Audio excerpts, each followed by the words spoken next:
भगवान करे कि तुम इनके जैसे बनो। एक घर का उदाहरण सामने बैठा हुआ, मेरे पास तो हजार हजार है क्योंकि मैं बोलता रहता हूँ। अब एक उदाहरण तुम्हारे घर का, तुम्हारे सामने बैठे हुए आदमी का। ये मेरे विद्यार्थी थे, बहुत गरीबी से निकले, बहुत गरीबी से, मैं बयान नहीं करूंगा। ये इतने सरल है। दो भाई, एक बीएचयू में प्रोफेसर है, बड़ा रिनाउंड प्रोफेसर है, उसकी आवाज़ जर्मनी तक सुनी जाती है। Professor Vishwambhar Sharma geography department का हेड है बीएचयू का, और ये कलकत्ता यूनिवर्सिटी के रिटायर्ड प्रोफेसर हेड हैं प्रोफेसर अमरनाथ शर्मा। दोनों भाई वर्ष में अपने घर पर बहुत बड़ा फंक्शन करते हैं, उसमें प्रतिवर्ष हम थॉमस साहब मिलते रहते हैं। उसमें ये बंदे जब अपनी बचपन की गरीबी का बयान करते हैं, इतनी मुक्त कंठ है ये कि दोनों अब बहुत बड़े आदमी हो गए हैं, लेकिन उतना बड़ा होने के बाद भी दोनों बच्चों की तरह मंच पर अपनी उस दीनावस्था का वर्णन करते समय बिल्कुल न घबराते हैं न सकुचाते हैं, क्योंकि सचमुच बड़े हो गए हैं।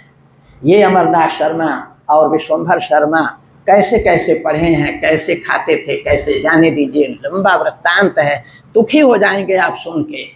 पर ये लड़के पढ़े, बड़ी कठिनाइयां सह के पढ़े, और पढ़े ही नहीं। देखो बेटा, पहले इंसान जो लायक है, अभागा नहीं है, वो अपने को बनाता है। पहले एक आदमी अपने को बनाता है, उसी को सेल्फ मेड कहते हैं, उसी की पूजा होती है। मैं भी उन्हीं लाखों करोड़ों इन बंदों में, पृथ्वी के उन बंदों में से एक हूँ जिसने अपने को बड़ी मुश्किल से बनाया है। मैं बहुत गरीब किसान का लड़का हूँ, लेकिन बनाया। अमरनाथ ने अपने को मुझसे अच्छा बनाया। और क्या बनाया दोनों भाइयों ने अपने को, कि इनका एक भतीजा है, उसकी तनख्वाह सुन के दंग हो जाता हूँ मैं।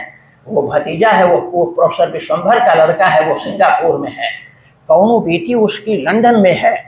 इनके, ये अपने रिटायर्ड प्रोफेसर हैं, सुनना जरा गौर से और खुश होना। इनकी बेटी पटना यूनिवर्सिटी में प्रोफेसर है।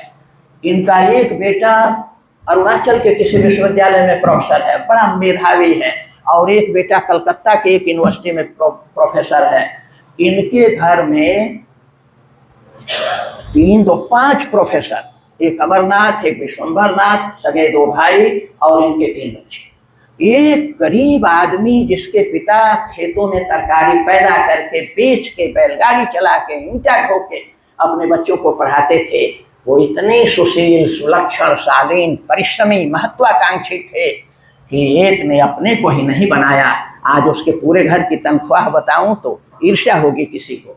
तो ये है मनुष्य, ऐसे बनाते बनाते बनाते वो कहाँ पहुंचेगा, कितनी बड़ी औकात उसकी होगी, कैसे दुनिया उसको देखेगी और निहाल होगी और गर्व करेगी और उस पर किताबें लिखेंगी।